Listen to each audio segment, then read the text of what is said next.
ဒီလူကြီးကတော့ကဘာပေါ်မှာအတန်မာဆုံးလူတစ်ယောက်လို့ပြောလို့ရပါတယ်ဘလောက်တောင်အင်အားကြီးလဲဆိုရင်တန်ခွက်ကိုလက်နဲ့အသာလေးညှစ်လိုက်တာနဲ့ချက်ချင်းကိုပိန်ချိုင်းသွားစေနိုင်တာပါသူ့မှာလည်းသူ့လိုပဲအင်အားခွန်အားကြီးမားတဲ့တငယ်ချင်းနှစ်ယောက်ရှိပါသေးတယ်တနေ့မှာတော့သူစားမဲ့အစားအစာဘုတ်ကိုရင်ကောင်တစ်ကောင်နားလာတဲ့အတွက်သူကလက်နဲ့ဝေ့ရမ်းပြီးမောင်းထုတ်လိုက်ပါတယ်အဲ့ဒီလိုလက်ခလိုက်တဲ့လေဟုံအရှိန်ကြောင့်တင်စပွဲပေါ်ကပကံတွေဟာနေရာအနှံ့ကိုလွင့်စင်ထွက်သွားပါတော့တယ်အဲ့ဒီချိန်မှာပဲအနားကိုရောက်လာတဲ့ဒေးဗစ်ဆိုတဲ့လူဟာလွင့်လာတဲ့ပကံတွေနဲ့ဝင်တိုက်မိမလို့တောင်တီတီလေးလွတ်သွားခဲ့ပါတယ်အဲ့ဒီနေ့ညဘက်ကိုရောက်တော့တခိုးတစုဟာအိမ်ဝင်းထဲကအလွန်ကြီးမားတဲ့ရေတိုင်ကြီးတစ်ခုတည်းကအရေးတွေကိုလာခိုးဖို့စူးစမ်းကြပါတယ်ဒါကိုကီဗင်ဆိုတဲ့ကောင်လေးကမြင်သွားပြီးသူ့အဖေဖြစ်သူဒါယင်းကိုအမြန်သွားတတိပေးခဲ့ပါတယ်ဒါပေမဲ့ဒါယင်းကတော့တခိုးတွေလာတာကိုနည်းနည်းလေးမှစိုးရိမ်ပူပန်မနေပါဘူးဘာလို့လဲဆိုတော့တာမန်လူတယောက်ရဲ့အင်အားနဲ့ဒီရေတိုင်ကြီးကိုမှနိုင်ဖို့ဆိုတာဘလို့မှမဖြစ်နိုင်ဘူးဆိုတာသူသိနေလို့ပါပဲ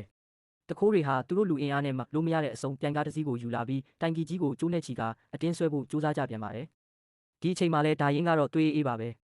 တကယ်လဲတခိုးတွေကားနဲ့အတင်းဆွဲတဲ့အခါရေတိုင်ကြီးကတလက်မလေးတောင်ရွေ့မလာတဲ့အပြင်ဆွဲလိုက်တဲ့အချိန်နဲ့တိုင်ကြီးရဲ့အလေးချိန်ကြောင့်ပြန်ကားရဲ့ကားကိုယ်ထဲကြီးသာနှစ်ပိုင်းပြတ်ထွက်သွားခဲ့ရပါတော့တယ်